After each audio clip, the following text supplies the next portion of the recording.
My name's Nick Malik. I'm a psychotherapist and a local resident of Hampstead. I spent some time working as a group worker and a drug worker in the Hackney area for some of the rehabs around there, and some of the things that I noticed are the topic of the conversation today.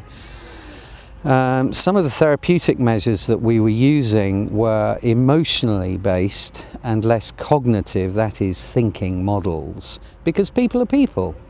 And when you've been, I imagine, on heroin or crack or alcohol for long periods of time, presenting complicated cognitive measures is just not something that's going to work. So what I noticed when I arrived was that there were quite a few people on the streets locally, some of whom were in the rehab, some of whom were not. There were communities dotted around.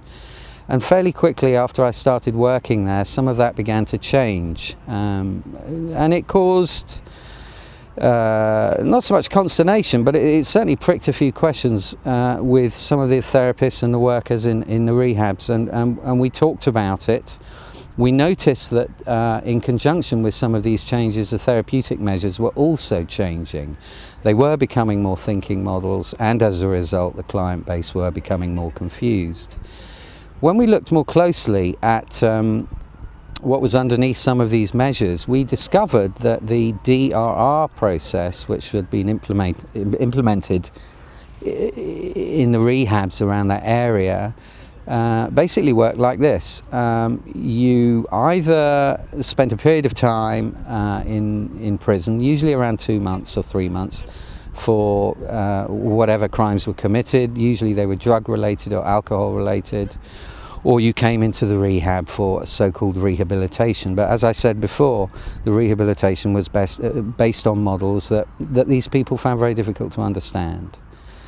So on the one hand, we were presented with a kind of thin end of a wedge where clients were feeling more distanced from the people that were there to try and help them. And on the other hand, there were more and more clients coming in through the doors of the rehabs.